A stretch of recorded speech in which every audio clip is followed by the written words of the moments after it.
My pizza. Oh, it's a cold one.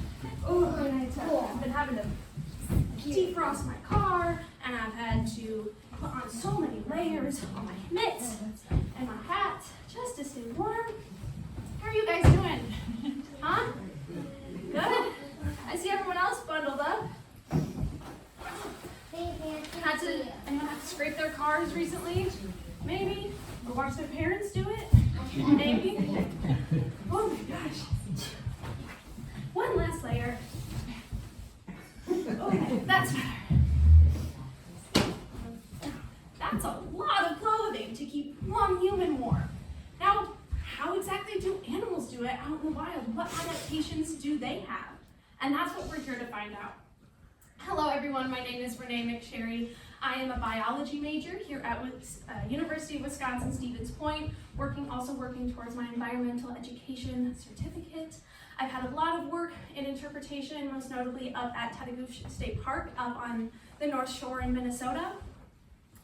And without access to our hats, our mitts, scarves, and coats, animals have developed their own ways of surviving these brutal, frigid Wisconsin winters. So today we're gonna walk through from head to toe how they keep their ears warm, how they keep their torso and their body warm, to their fingers and toes as well. And we're also gonna talk about how some animals just kind of skip that altogether. But we'll worry about that when we get to that part. If you need, there down the hall and to the right is bathrooms and drinking fountains. Feel free to just excuse yourself whenever, and please, if you have any questions throughout the program, let me know. I'm happy to answer them. So let's first start with our ears and how animals keep their ears warm.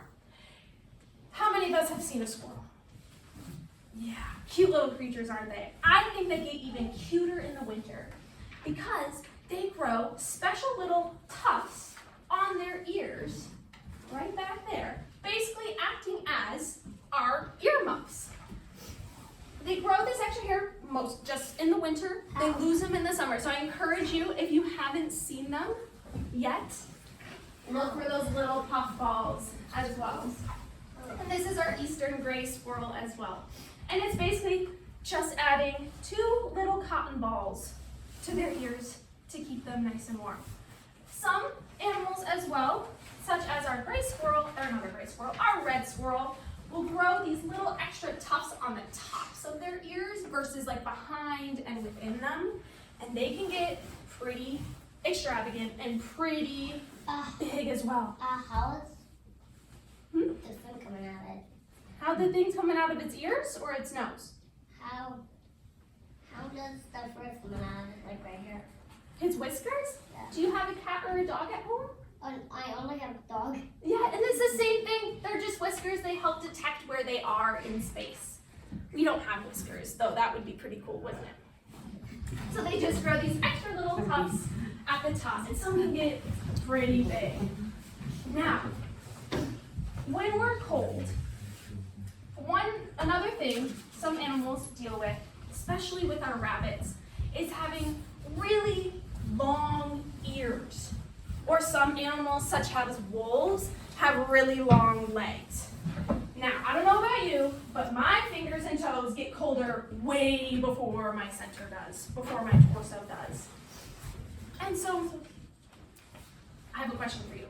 When you're cold, do you curl up or do you stretch way out? Curl up. We curl up. Or maybe you huddle next to someone to keep warm, or penguins do that as well. Well, we're going to talk about this thing that some animals do within their anatomy, within their being. It has to do with their veins and arteries. So if you look at your wrists, and you see those blue little streaks right at your wrist, those are your veins and your arteries that are carrying blood all throughout your body. And with some animals, move this down here, they have this thing, something special with their veins and arteries, and that instead of being super far apart, they're born with their veins super close together, just like penguins would or you would to stay warm. And this is called, it's a big word, and I'll break it down for you. It's called counter current exchange. Can we all say that? Counter current exchange. Counter meaning kind of moving opposite, exchange meaning like trading with someone, and current meaning like water. A little like dividing with Play-Doh. Yes. And so in animals, say like a cottontail, that they're not in as cold of habitats, cottontail rabbits, can we all agree that the blood coming from the center of your body is going to be warmer than if it's way out here? Yeah. Yeah. So Yeah. our blood and most mammal blood is at 97 degrees Why? Fahrenheit. As it travels up to the tips of its ears, it starts to cool down, but then it continues to cool down to about 60 degrees Fahrenheit, a little bit warmer than it is outside right now. That's a big drop in body temperature. So animals have evolved, have created adaptations to be born with their veins close together. So when it's leaving the body, it's at 97 degrees Fahrenheit. It cools off to about 60 degrees or so, cools off a little bit more. However, since it's close, let's do this. And then it's like 89 degrees and it continues to cool off. As it comes back, the heat that is in the blood going into the ears shares its heat. Just like how you put your hands next to a heater or to a fire to feel that heat and it warms up your fingers, it does its same thing with its neighboring vein, in which this would then be like 87 degrees, and then it warms up even more to like 96 degrees Fahrenheit or so. And so as a whole, the ear is warmer than if they were far apart. Any questions about that part?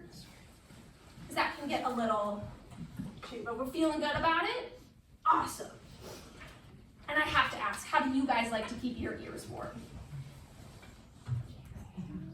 Yeah. I like to wear hats or earmuffs. Hats or earmuffs, if you had to choose, which one? Earmuffs, all right.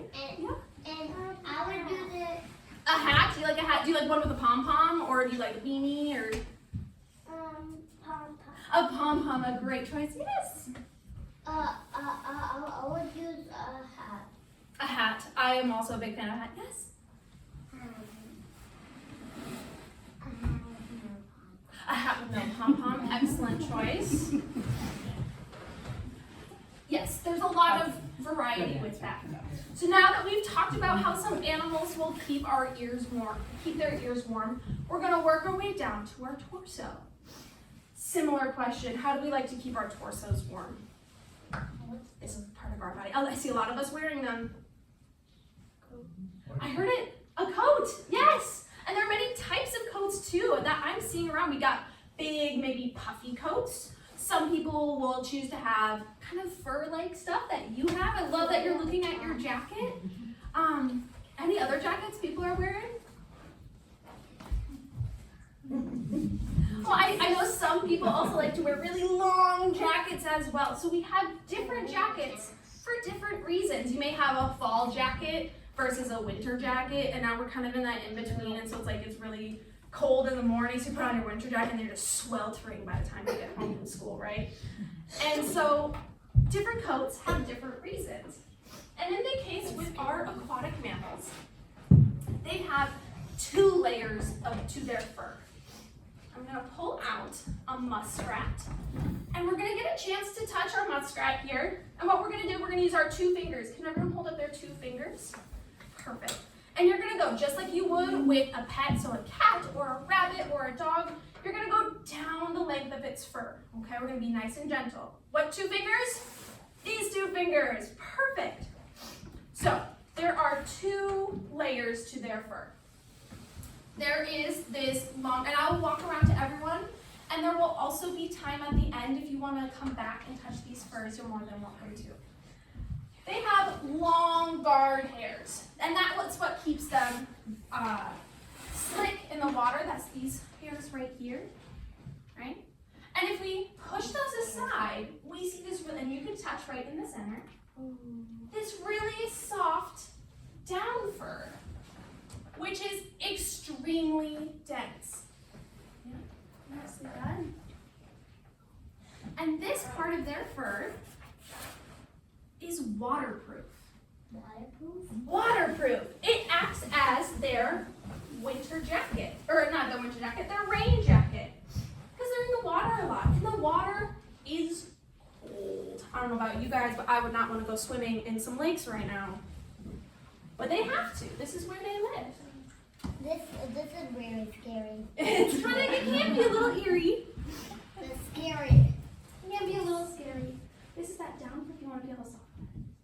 And it's so dense. There are so many hairs on this animal that if I were to put a drop of water, it would roll right off. What would happen if I put a drop of water on your head? It would roll off. It might roll off a little bit. Would you maybe feel it on your skull? A little bit? Yeah. They don't. The water doesn't touch their skin, right? Which means that they're not getting cold. So they have this waterproof layer. And this is seen in many, almost all aquatic mammals. So also, and my gloves are waterproof. your gloves are waterproof? Excellent. These are not. Oh, lovely. So that's like down fur.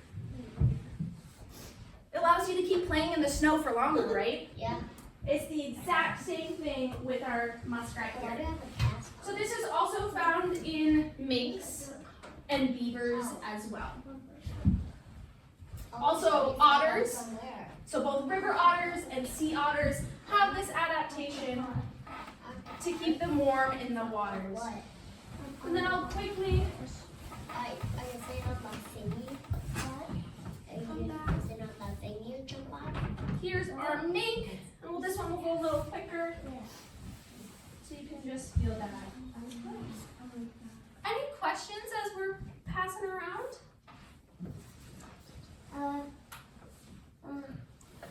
What happens in the summer? In the summer? They still keep it. It's still a great source to like keep them warm, or not warm, but waterproof in the winter. It allows them to be, or not in the winter, but in the summer as well.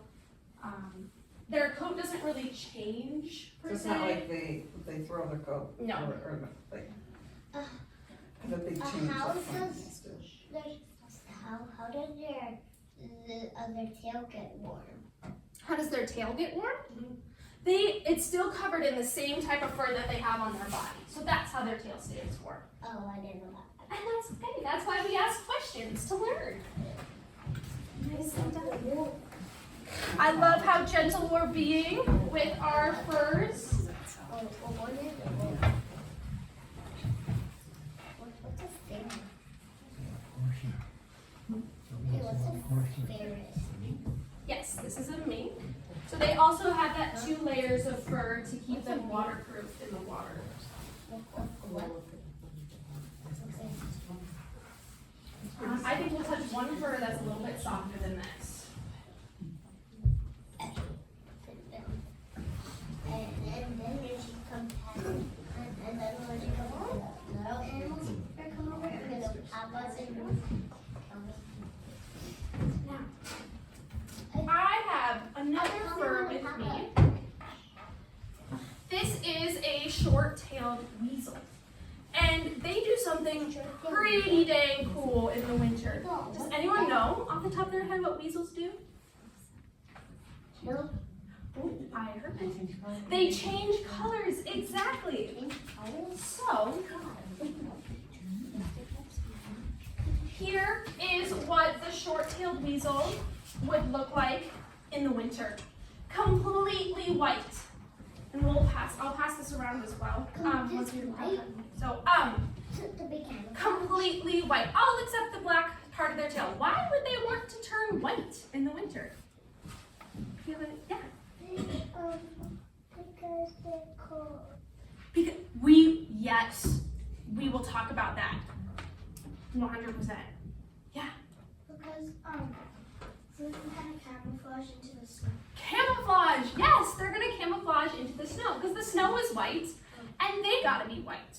Some other animals do this as well, such as the snowshoe hare, which we'll look at in a little bit, or Arctic foxes. We don't have those here in Wisconsin, but we do have weasels and snowshoe hares. And so they're changing with their environment. So here, its external environment is white, so it's gonna be white. And in the summertime, things are brown, things are green, the ground is brown, so they're gonna be brown on top. And so they regrow a new coat every single year. Yeah, do you have a question? How do their eyes be cold and stuff? I think their eyes would be cold. I don't know how they keep their eyes warm. I know for me, like my skin around my eyes, like my cheeks get cold, but I haven't really noticed my actual eyeballs getting cold. Have you experienced that though? Well, I see in the mirror all the time. I like my eyes in the mirror all the time. Yeah, I do too. And so what's interesting as we go around with this pelt here, you can see that it is actually halfway through its transition. We can see some of those white hairs coming in. We're gonna go down the length of the snake, or not the length of the weasel. Nicely done. Do we see those little bits of white in there?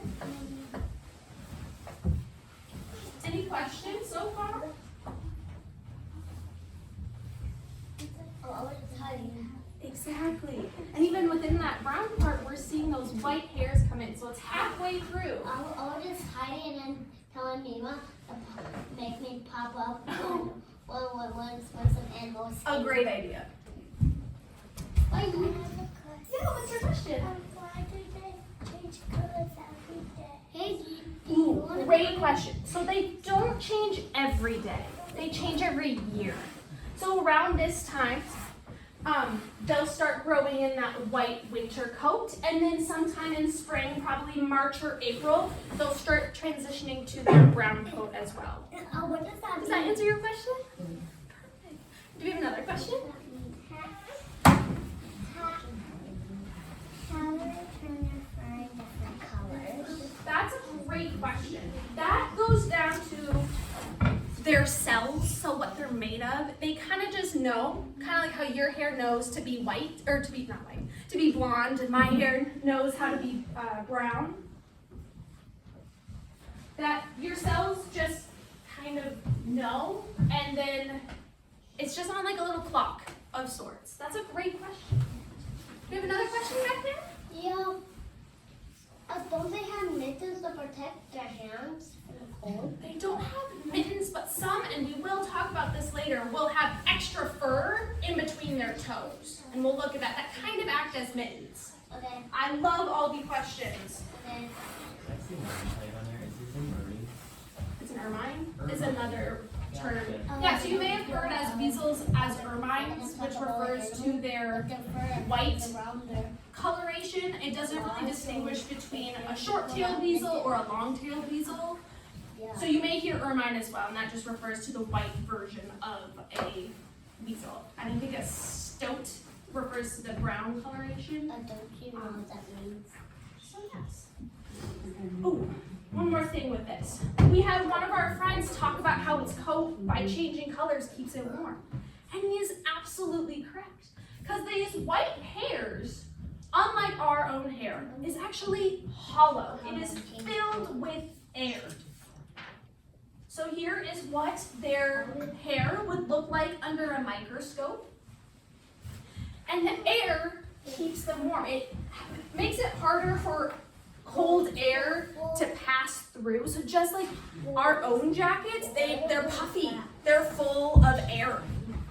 And that's what keeps them warm. So one purpose for turning white in the winter is to camouflage, to be protected, to not be seen by predators, but also not to be seen by their prey. Weasels are great predators.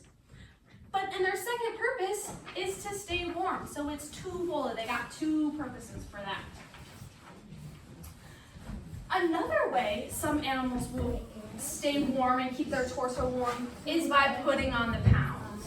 Do we know of a furry friend that likes to get fat for winter? A bear! Yes!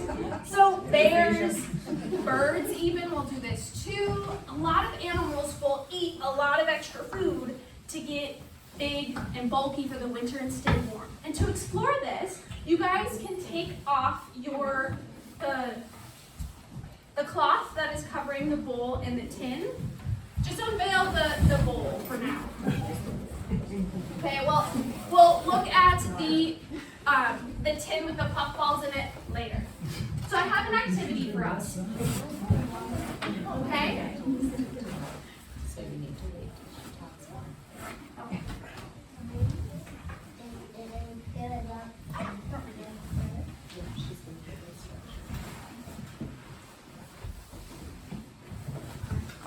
So for this activity, I'm going to pass around at each table a bag of Crisco. Have you heard of Crisco before? No? It's similar to butter. It's a fat of sorts. It's a different version of butter that we get from plants, I believe. And this is going to be our fat for the winter, right? So just like any bear would. And I'm also going to pass around gloves. You'll just need one for one hand, and you'll put it on. Now, this hand is going to go into the bag of the Crisco. Which hand? Would this hand go in the Crisco? No. This one? Yes. So just your gloved hand will be going in the Crisco. Okay. We're gonna open this up. It'll feel kind of weird, and you're gonna mold it to around your hand. Okay. Then with your bucket of water, and you can move this around person to person, you're gonna dip both hands into the water and see what it feels like. I encourage you to talk to your table mates and what you're noticing and what you're feeling, okay? As I pass out these gloves, and I will bring out the, let me give this to you guys for now. We'll just keep that right there. As I pass out the gloves, if this is something you don't want to participate in, you don't have to. If it's something you see your friends doing and you're like, that's really cool, and you want to do it later, just wave me over and I can give you a glove. I will put the bucket, the trash can in the center, and I also have some napkins in case you get any Crisco on your fingers. Any questions of what we're doing? No? All right. Okay, so let's see how I can handle this. All right, you want to give it a go, or are you? Okay, these are larges, and a medium, and a small. Perfect. Would you like to try? Okay. So we'll be trying. Just giving it a go. Small. Are you gonna try? Medium. Are you gonna try? What do you think is gonna happen? Parents are also welcome to try. Encouraging. Are any of us going to try? Do you have a question or just raising your hand? So your left hand will be in the bag of Crisco, and then you have your bare hand in the water. Does that make sense? I'll be here. I can help you walk through. Let's get you some gloves. I think I'll probably do it. Yeah. Are you giving it a go? You want to give it a go? I need a small They'll be a little big on you. For you? Do you want to give it a try? All right, a small. No? Anyone else? I'll take a small. Yeah. All right. Is it gonna be you and me? What size? You gotta tell us what it's like. Okay. Yeah, put your hand on the You're gonna do it? You're a large, medium?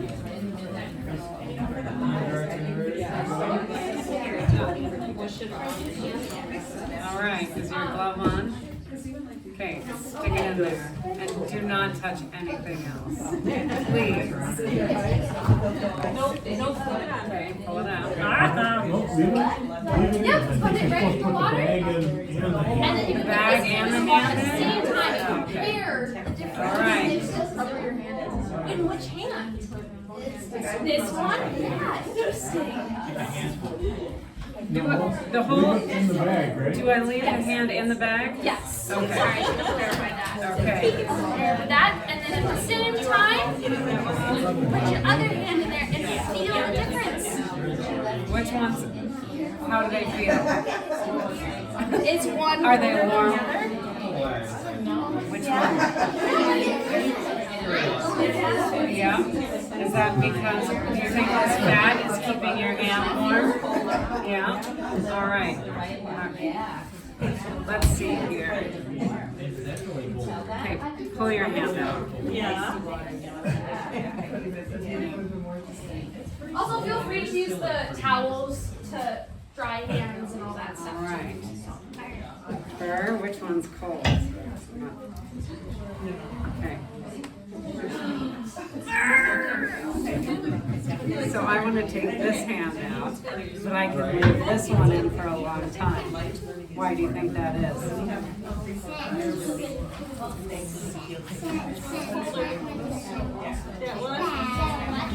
Yeah? Do you know who would like to eat this right now? A big fat bear. All right. I think I can just throw it all out. May I? Yes, you can just put right Everything in?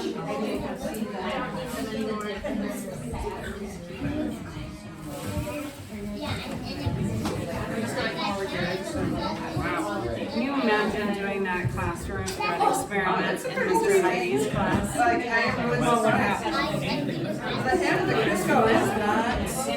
Oh, I think it'd be a gigantic mess. Madeline is in kindergarten this year, and she has an excellent teacher that would love these kinds of experiments. The only thing I can think of is 24 kindergartners. I know. Oh, there's 23.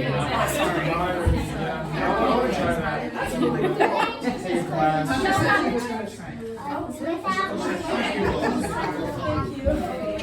There you go. I still got Crisco in there. Oh, okay. You know, the hands get dry, just right here. There you go. I just took it today. Yes. I think it was kind of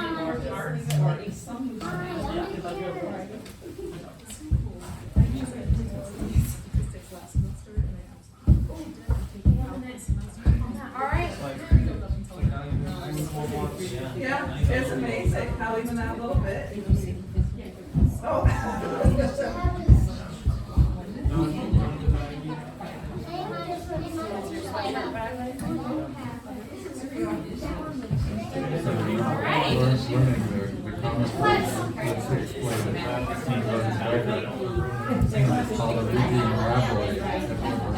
It's called a what? No, wait, use the towel. It's okay. I haven't heard that one. Alrighty, let's return up here. Anyone want to share out what they noticed? Yes. So I noticed that the one without the glove, it was cold, but then when you put the glove on and put it in there, it's just really warm. It really is. Yeah, what you notice? How did I put their hand in the water when it's super cold? Yeah, it's kind of hard to keep it in there, isn't it? Versus with that bag hand, you could keep that in forever, wouldn't you? Yeah. This hand was cold. Yeah, it does. I know, but you have a cast on.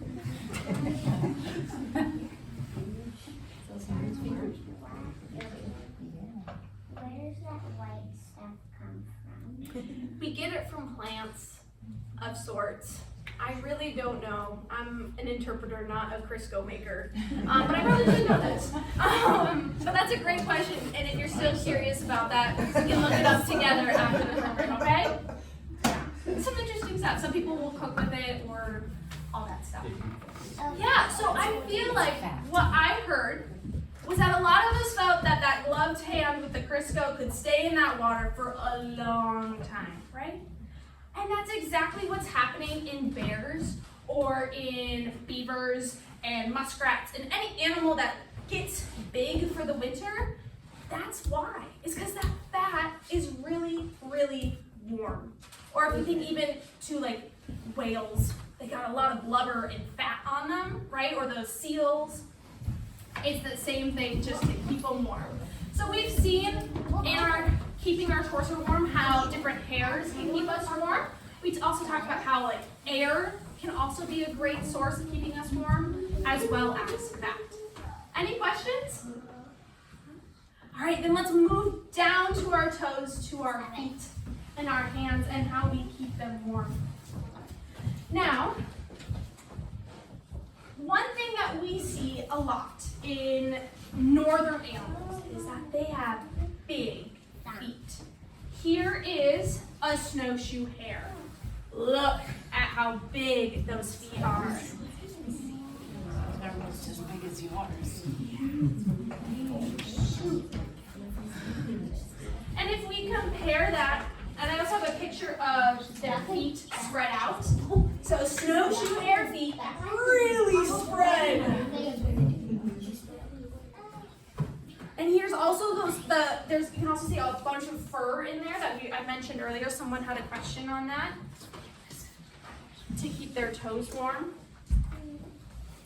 And if we compare that with a cottontail rabbit, so one that you might see in your backyard, those rabbits aren't as well made for brutal Wisconsin winters or even more northwards into Canada.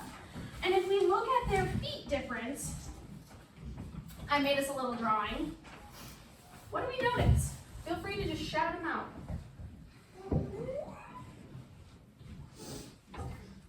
Do we notice something? How do they have feet protection? It's just how they are. That's their adaptation. So it's how each animal has different superpowers and traits to make them great at where they live. And that's why their feet are the way they are. I can't even know that. So what are some things we noticed?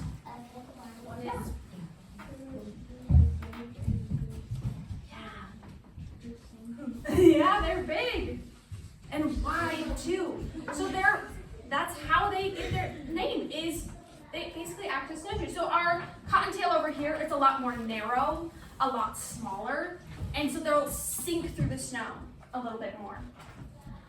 Do we have some questions? I forgot. That's okay. Let me know when you remember. So it works the same thing as with humans. We have snowshoes as well. We made this to allow us to walk on snow a lot easier. Compared it to my foot, it's pretty big.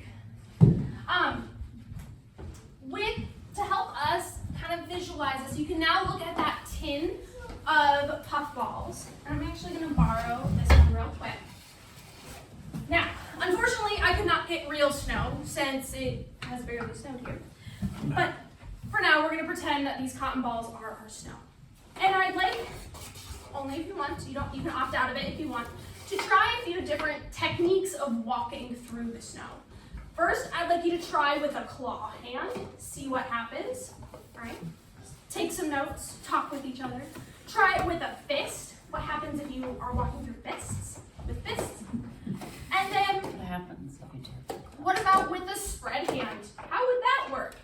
And then I also have some mittens for us, maybe. I may have lost a mitt. It's somewhere. Oh, thank you. Okay, I also have some mittens for each table group to try that as well. So try it with a claw, try it with a fist, a flat hand, and then also with a mitten. Any questions? And then talk with your group, and then I'll ask what you noticed at the end. I'm gonna try it. Oh, it's not really. Oh, I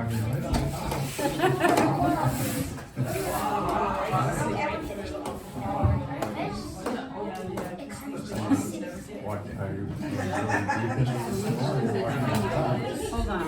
puff up the snow. I think Grandpa down to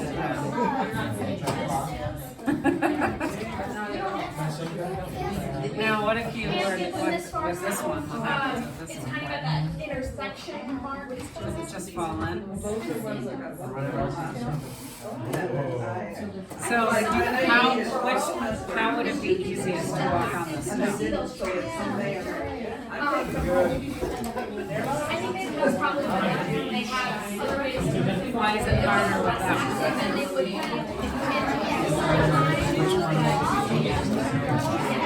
don't think the mortality rate is So higher. when your hand falls in, that makes it harder, right? And what if you were just able to stand on top?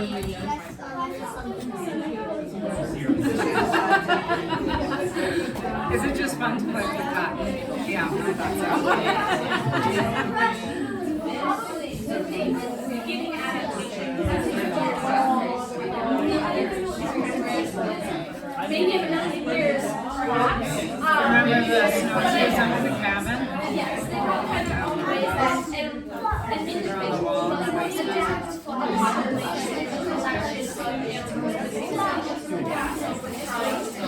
and so possibly eventually a lot of the population of indoor plants are separated completely. I can't get it out. I'll just keep playing. That's even better than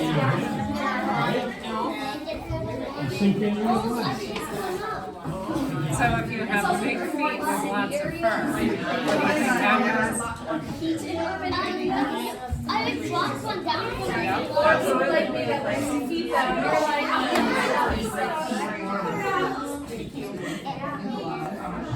Absolutely.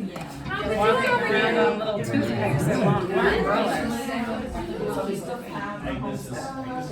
Which is.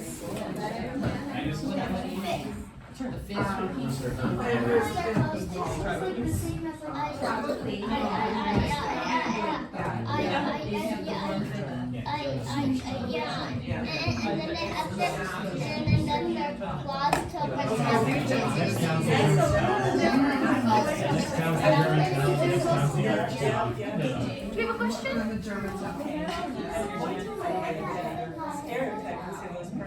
Why do we have to wear this? Great questions. I love how much you're thinking. Community center. Yeah, and they also have like the flying line. Oh, That's what it was. One neighborhood is one neighborhood. I would say so. They don't make quick feet, but they're also super fast as well. Snowshoe bears, that we're thinking of, they're super fast. I encourage you to, there's some great videos of a snowshoe bear and a lynx chase. It's incredible. And they have the claws fighting off the Yeah, they don't have big claws and predators like big cats or big dogs. But it's because their feet are so big that they're able to run away so quickly because they're not sinking into the snow. Alright. Excuse me. Yes. Walmart. How about that Walmart? If you want to take some Walmart, your parents are okay with that. Alright. Alright, has everyone gotten a chance to try it out? We need more time. I think we're great. What'd we notice? Yes. That the flat hand like stayed on the surface. They did. Were you gonna say something similar? I think that the claw like it like felt like different. And the glove whenever you put the glove on, it feels way different when you pat it down. It really does. So as the claw sticks into the body, does it make their temperature go down to dying? What's your question? So as the claw goes into their body and the temperature goes down to dying? It doesn't go down to dying. It just gets cold. It just gets cold. I know, but the claw sticking in. Their claws, or like when we did the claw hand? Yeah, but the thing's sticking into their body and their blood spreads around. I'm saying. Yeah. Any other observations? What worked well? What worked the best? You can just show me with your hands. The flat hand maybe, or even with the glove. What worked the least well? What worked the claw. You just went straight through, didn't you? And that's why snowshoe hares have giant feet. Yeah. And you'll also see this in like lynx as well, some big predators as well. So here I have is a picture of a snowshoe hare footprint and a cottontail footprint, just to see that difference as well. You can also notice how deep the cottontail one goes into the snow versus our snowshoe hare. And I forgot the best part of this section, and that's the snowshoe hare pose that we use. So remember, how are we gonna pet it? 2 fingers down.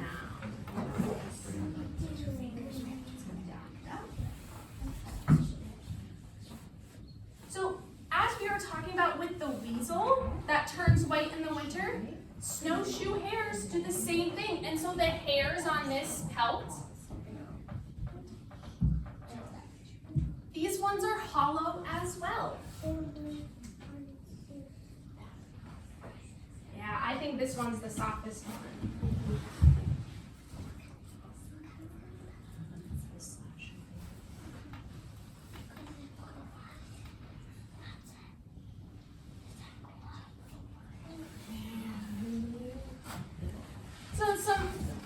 I'm noticing a lot of us talk about how soft they are. Yeah. So how does their fur like kind of just get in the water and be cold and don't be warm? That they don't feel cold with their fur? Yeah. It's because the fur kind of pushes the water out. It doesn't let it touch its skin. That's how it stays warm. Oh. Mm-hmm. I didn't actually do that. So I've heard a lot of people talk about how soft they are. So snowshoe hares have been very popular in uses of, especially in indigenous cultures, with the Ojibwe would make blankets out of snowshoe hares. So there have been a lot of uses for snowshoe hares as well.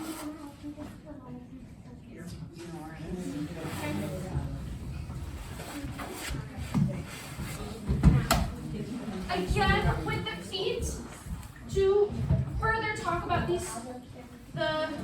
how width really makes or breaks if they sink into the snow or not. Our antlered animals, our antlered friends. I have a deer over here, elk, moose, and a caribou. Caribou are no longer found here in Wisconsin, but they were once in the Midwest and in Minnesota. Which has been pushed northwards, but I thought I'd include them since they were here first. What do we notice with these animals? Their feet. Yeah. That one is like rounder. It's rounder. How do you think that would help them?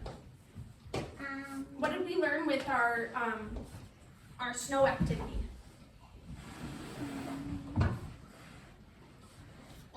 I love that observation. So being rounder, just like our glove, keeps them from sinking into the snow. So that's how the big animals like moose, which can get up to 1,200 pounds, can stay atop. And I have also something better than a picture. I will pass around these. Feel free to, I'll pass it down and then we can pass it around. Little cut imprints of hooves, or not hooves, of their feet.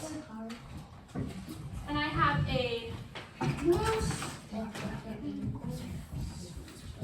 So is this what's on 1 foot?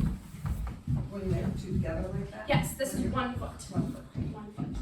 So just to see the size comparison, you don't have to, they are a little weird to touch. But when you're done, please pass it down to the next people. Or, yeah. There we go. There's our caribou, or our deer, elk, moose, and our caribou. Just see them getting bigger and bigger.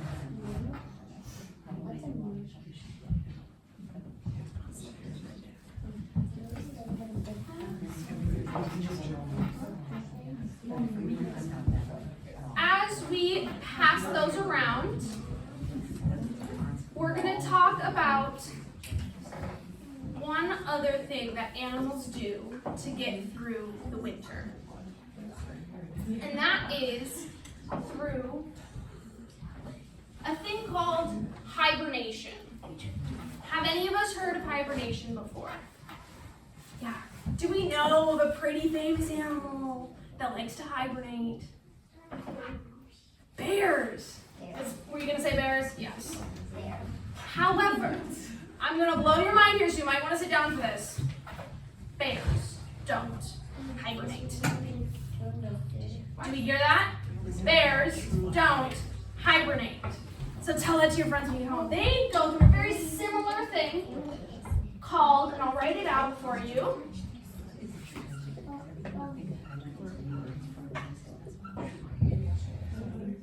They go through a process called torpor, which is very similar, and they often get confused. And to help, I also have some black bear fur that will also pass around following those feet. Okay? Please be gentle with these, but you can pass them down once you're done. So they do a very similar thing.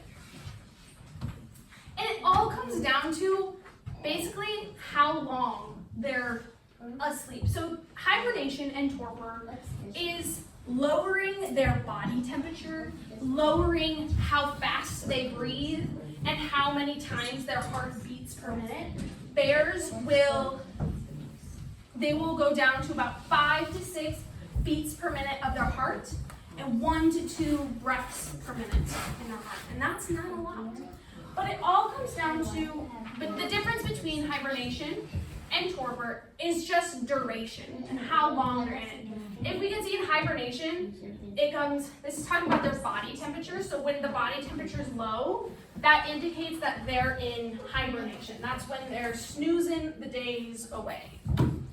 However, so in hibernation, they go into their hibernation for about 5-ish days, 5 to 7 days. They come out for a little bit, and then they go right back into it. Torpor, however, right on top, they're going in and out, in and out, in and out. And they also don't go as far in, their body temperature doesn't drop as much. So some hibernators, called true hibernators, are our bats, or our ground squirrels, chipmunks, gophers. They're actual hibernators. So, do you know whose that is? Ground squirrels can hibernate for about 8 months out of the year. They're really only up and active during the summertime. This one. Yeah? Been there. Any questions about this? Yeah. So what animal That's an truly owl. goes into hibernation? Bats, That's, chipmunks, that's a moose, and maybe ground this is the squirrels, caribou. gophers, all that stuff. So bears, That's a moose. who's gonna tell a buddy wider. at school that bears don't hibernate? Which one is that? Yeah. That's curvy. I remember when I learned that, I was like, I have to And tell this is everyone the I know moose? that bears don't hibernate. That's an enormous foot. All right.